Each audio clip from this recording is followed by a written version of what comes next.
وہ تمام حدود و اطراف اور اکناف اور جوانب اور گوشوں کا احاطہ کر کے دیکھنے کی نفی ہو رہی ہے، جزوی طور پر دیکھنے کی نفی نہیں ہو رہی ہے۔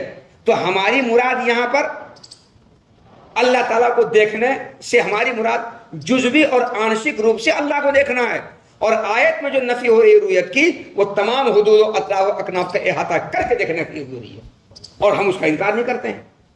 سمجھے جواب؟ تیسرا جواب، یہ تیسرا جواب ہے۔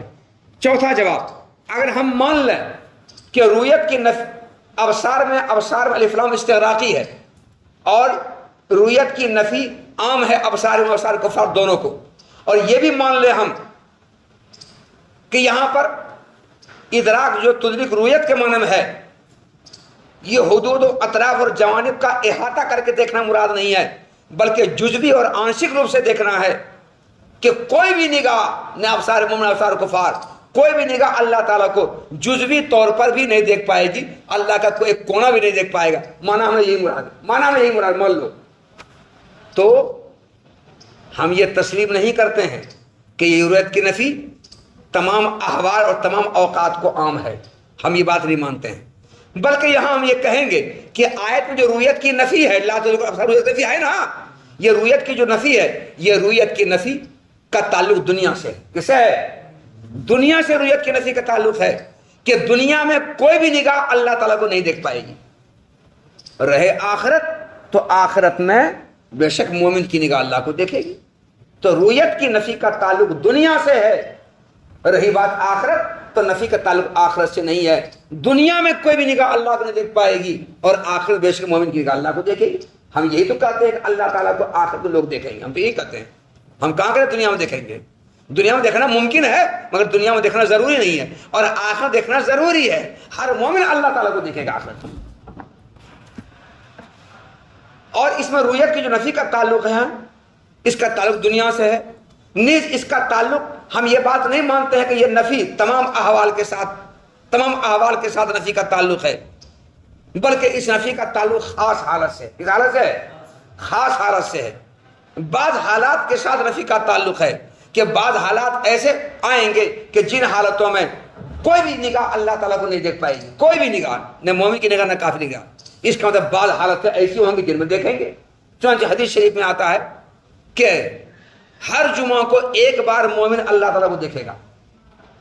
حدیث میں یہ بھی آتا ہے کہ ہر جمعہ کو 2 بار مومن اللہ تعالیٰ کو دیکھے گا، ہر مومن ہر جمعہ کو 2 بار، جمعہ میں 2 بار دیکھے، جمعہ میں 2 بار۔ اور بعض حدیث میں آتا ہے کہ روزانہ ایک بار کم سے کم اہل ایمان اللہ تعالیٰ کو دیکھیں گے۔ یہ بعض حالات میں رؤیت کا ثبوت ہے، اور بعض حالات میں رؤیت کا ثبوت نہیں ہے۔ تو رؤیت کی نفی جو آیت میں کی گئی ہے، اس نفی کا تعلق تمام حالات سے ہے، اس کو ہم تسلیم نہیں کرتے ہیں، بلکہ بعض حالات کے ساتھ ہے۔ اور بعض حالات کے ساتھ نفی کے تعلق کا مطلب ہوا کہ بعض حالات ایسی ہوں گی جن میں کوئی بھی نگاہ اللہ کو دیکھ پائے گی، اس کا مطلب بعض حالات ایسی ہوں جن میں اللہ تعالیٰ کو دیکھے گا، مومن کی نگاہ اللہ کو دیکھ لے گی۔ یہ ہے جواب، 4 جواب سنا، 4 جواب جب کتاب والجواب، اور ابصار کا الف لام استغراق کے لیے ہونا مان لینے کے بعد، اور ابصار کا الف لام استغراق کا ہو کر کے عموم سلب کا فائدہ دینا مان لینے کے بعد، نہ کہ سلب عموم کا، عموم سلب کا فائدہ دینا نہ کہ سلب عموم کا، اس کو مان لینے کے بعد، اور ادراک سے مراد مطلق رؤیت ہونا مان لینے کے بعد، نہ کہ مرئی کے تمام جوانب کا احاطہ کر کے رؤیت، اس کو مان لینے کے بعد، اس آیت میں رؤیت کا تمام اوقات اور تمام احوال کو عام ہونے پر کوئی دلیل نہیں ہے۔ اس آیت میں رؤیت کا تمام اوقات کو عام ہونے اور تمام احوال کو عام ہونے پر کوئی دلیل نہیں ہے، بلکہ ہم کہیں گے کہ اس آیت میں رؤیت کا تعلق خاص وقت کے ساتھ ہے۔ وہ خاص وقت کون؟ دنیا کا جو وقت اس کے ساتھ ہے، اور رؤیت کی نفی کا تعلق خاص احوال کے ساتھ ہے۔ وہ خاص احوال کون؟ جیسے آخرت میں بعض حالات ایسے ہوں گے جن مومن اللہ کو دیکھیں گے۔ پھر دیکھو، اور ابصار کا الف لام استغراق کے لیے ہونا مان لینے کے بعد، اور استغراق کا الف لام ابصار کا الف لام استغراق کے لیے ہونے کے بعد، اس کا عموم سلب کا فائدہ دینا مان لینے کے بعد، نہ کہ سلب عموم کا، اور ادراک کا مطلق رویت ہونا مان لینے کے بعد نہ کہ مرئی کے تمام جوانب کا احاطہ کر کے رویت، اس کو مان لینے کے بعد آیت میں کوئی دلالت نہیں ہے رویت کا تمام اوقات تمام احوال کو عام ہونے پر، اس پر کوئی دلالت نہیں ہے، بلکہ یہاں رویت کی نفی کا تعلق خاص وقت خاص حالت سے، خاص وقت میں دنیا کا وقت اور خاص حالت میں بعض حالات۔ آگے چلیے، وقد يستدل بالآیت علی جواز رویت اذ لو امتنعت لما حصلت تحت تمدہ بنفیہا کالمعدوم لا یمدہ بعدم رویت علی امتناعها وانما التمدہ فی ان یمکن رویت ولا یرا للتمنع والتعذر بحجاب الکبریاء۔ یہ تعزز غلط ہے، تعذر ہونا چاہیے، بات تعذر دشوار ہونا، ہاں جیسا لفظ ہے ویسے معنی اس نے کیا ہے، لفظ تمنا بتلا رہے یہ تعذر لفظ ہے، تو دونوں مترادف آپس میں ہے۔ ہاں جی، یہ جو لا تدرک الابصار ہے نا، معتزلہ نے اس آیت سے رویت کے محال ہونے پر دلیل پیش کی ہے، اس آیت سے رویت کے محال ہونے پر دلیل پیش کی ہے معتزلہ نے۔ کیسے دلیل پیش کی وہ سمجھو۔ معتزلہ یہ کہتا ہے کہ اللہ تعالیٰ نے اس آیت میں اپنی رویت کی نفی کر کے اپنی تعریف کی ہے، اپنی رویت کی نفی کر کے اپنی تعریف کی ہے، تو مقام مدح میں، موضع مدح میں، محل مدح میں اللہ تعالیٰ نے اپنی رویت کی نفی کر کے اپنی تعریف کی ہے۔ یہ آیت مقام مدح میں ہے، یہ آیت محل مدح میں ہے۔ کون آیت؟ لا تدرک الابصار۔ اس آیت کو لا کر کے اللہ اپنی تعریف کر رہے ہیں، تو یہ آیت مقام مدح، محل مدح اور موضع مدح میں ہے۔ موضع مدح میں، مقام مدح میں، محل مدح میں لا کر کے اللہ نے اپنی رویت کی نفی کر کے تعریف کی ہے اپنی۔ جیسے دو لڑکا ندی میں تیر رہا ہے، ایک لڑکا ندی میں غوطہ لگاتا ہے، کہتا ہم کو چھوؤ تو چھوؤ ہم کو، وہ چھونے نہیں دے رہا، یہاں غوطہ لگاتا ہے، نکلتا جا کر کے وہاں گیٹ کے پاس، اس کا پیچھا کرتا ہے، وہ چھو ہی نہیں پاتا ہے، تو نہ چھونے دینے کے ذریعے وہ اپنی تعریف کر رہا ہے۔ تیرنا تم لوگ جانتے ہو؟ نہیں جانتا ہے، ہاں جان بچانے کے تیرنا جانتے ہو نا، تو ہوا نہ ہوا۔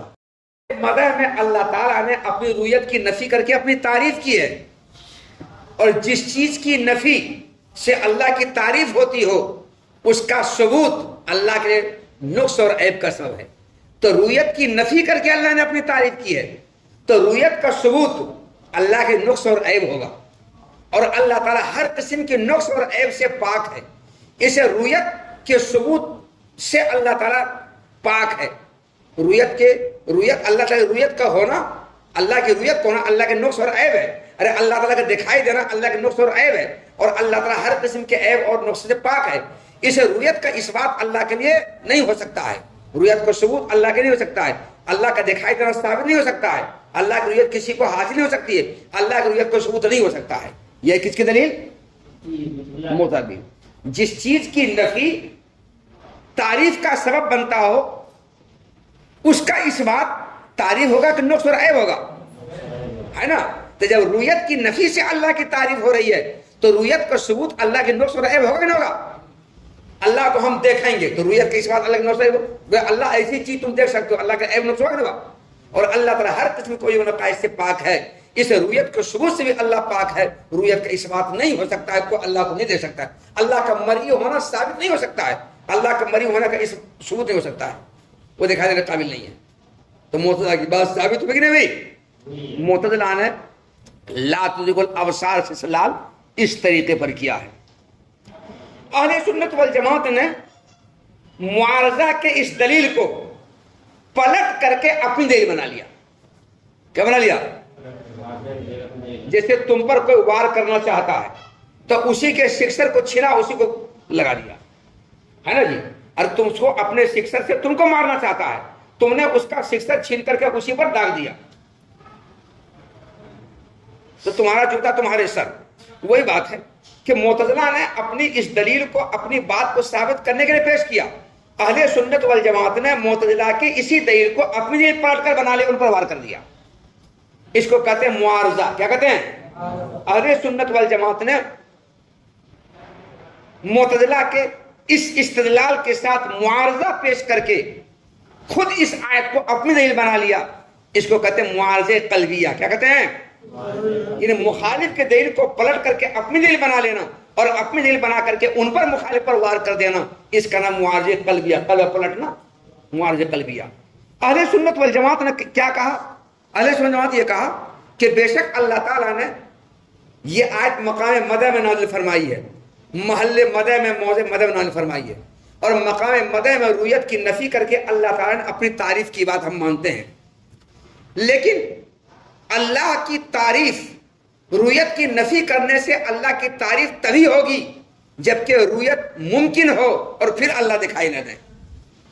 اگر اللہ کی رویت محال اور ناممکن ہو جائے, جیسا کہ تم نے کہا معتزلہ, اس میں کوئی تعریف کی بات نہیں ہے, اس میں کوئی تعریف کی بات نہیں ہے. جیسے صاد کو بیٹا نہیں ہے, ابھی جب نہیں ہے تو دکھائی نہیں دے رہا ہے کیونکہ اس کا دکھائی دینا محال ہے. صاد کو بیٹا ابھی ہے ہی نہیں تو نہ ہونے کی وجہ سے اس کا دکھائی دینا محال ہے, نہیں دکھائی دے رہا. تو صاد کا بیٹا جو نہیں دکھائی دے رہا ہے, اس نہ دکھائی دینے میں صاد کے بیٹے کی کوئی تعریف ہے؟ نہیں ہے. ہاں بیٹا اس کا ہوتا اور اس کا دکھائی دینا ممکن ہوتا, اب پھر وہ دکھائی نہیں دیتا تو ایک تعریف کی بات تھی. تو مانتے ہیں اللہ تعالیٰ نے یہ آیت نازل کی ہے اپنی تعریف کرنے کے لیے اور رویت کی نفی کی تعریف کی ہے, مگر اللہ کی تعریف رویت کی نفی سے اسی وقت ہوگی جبکہ رویت اللہ کی ممکن ہو, محال نہ ہو. کیونکہ کسی شیء محال کی رویت کی نفی کرنے سے کوئی تعریف حاصل نہیں ہوگی. جیسے ہم نے مثال دیا, ہاں ممکن ہو اور پھر دکھائی نہیں دے تب تعریف کی بات حاصل ہوگی, تب تعریف حاصل ہوگی.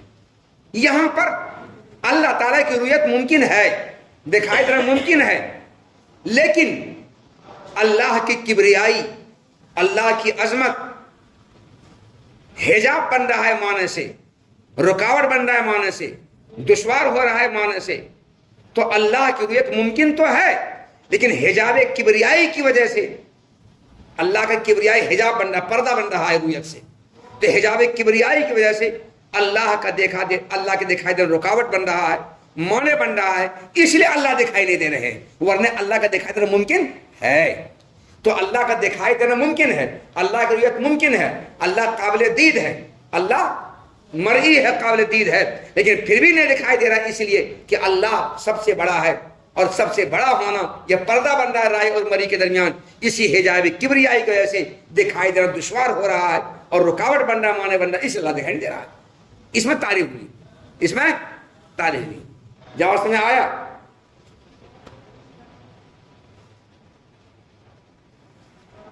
دیکھو, اور کبھی کبھی رویت کے امکان پر اس آیت کے ذریعے استدلال کیا جاتا ہے. رویت کے امکان پر اہل سنت والجماعت رویت کے امکان پر استدلال کیا نہیں کیا, اللہ کی رویت ممکن ہے.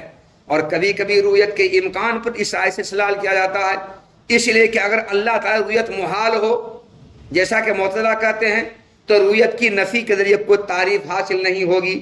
جیسے معدوم کی رویت کی نفی کرنے سے معدوم کی تعریف نہیں ہوتی ہے کیونکہ معدوم کی رویت محال ہوتی ہے. ہوتی ہے نا جی, کیونکہ معدوم کی رویت محال ہوتی ہے. تعریف تو اس صورت میں حاصل ہوگی جبکہ اس کی رویت ممکن ہو اور پھر وہ دکھائی نہ دے.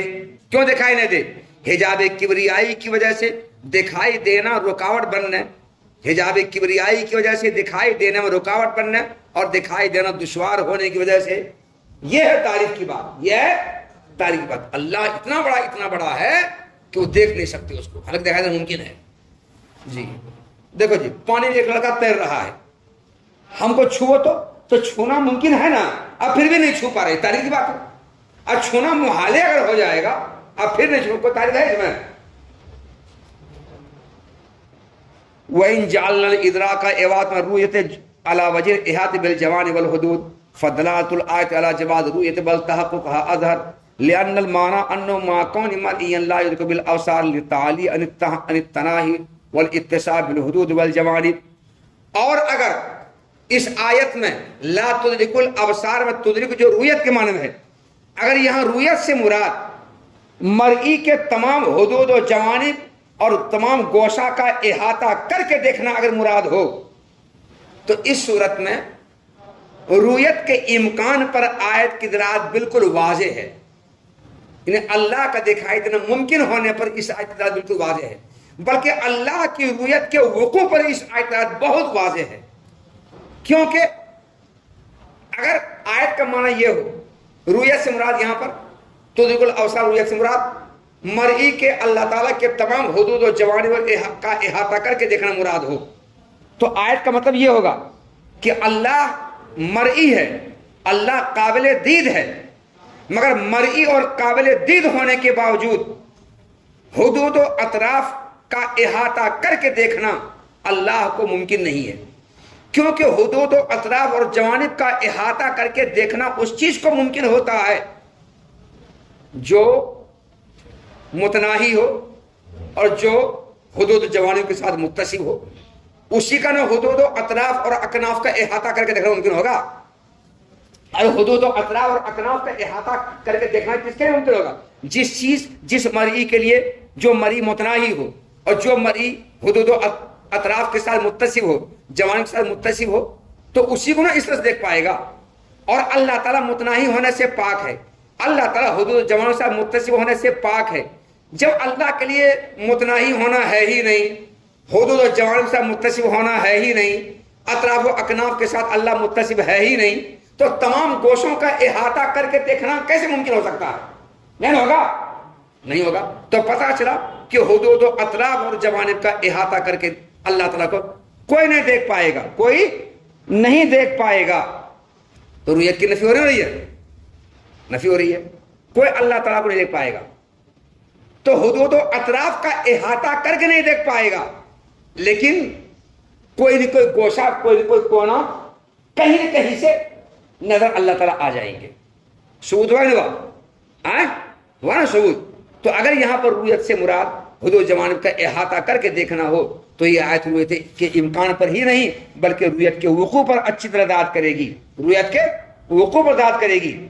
گویا کہ اللہ تعالیٰ کا کوئی نہ کوئی کونا، کوئی نہ کوئی گوشہ کہیں پر سے نظر آ جائے گا اور مومن کی نگاہ اس کو دیکھ لے گی، دیکھ لے گی. گویا وقوع ہوگا، وقوع ہوگا، رؤیت کا وقوع ہوگا. اور جب رؤیت کا وقوع ہوگا تو پتہ جب دنیا میں رؤیت کا امکان نہیں ہوگا، کیونکہ جو ممکن ہوتی ہے وقوع وہی ہوتا ہے، اور جو ممکن ہے اس کا وقوع بھی نہیں ہوتا. ناممکن کا وقوع نہیں ہوتا، محال کا وقوع نہیں ہوتا.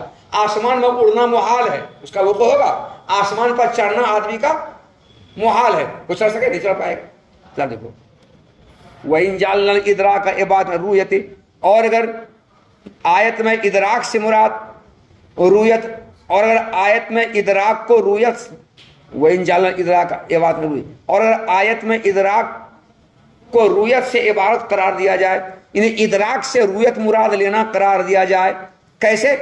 جوانب کا اور حدود کا احاطہ کر کے رؤیت مراد لیا جائے، مراد قرار دیا جائے، تو رؤیت کے امکان پر، یعنی اللہ تعالی رؤیت کے امکان پر آیت کی دلالت بلکہ رؤیت کے وقوع پر آیت کی دلالت زیادہ واضح ہوگی. کیونکہ آیت کا مطلب یہ ہوگا کہ اللہ مرئی ہونے، قابل دید ہونے کے باوجود نگاہوں سے اللہ نہیں دکھائی دیں گے، کیونکہ اللہ تعالیٰ متناہی ہونے سے اور حدود و جوانب سے متصل ہونے سے پاک ہیں. نگاہوں کے دکھائی دیتا ہے کون؟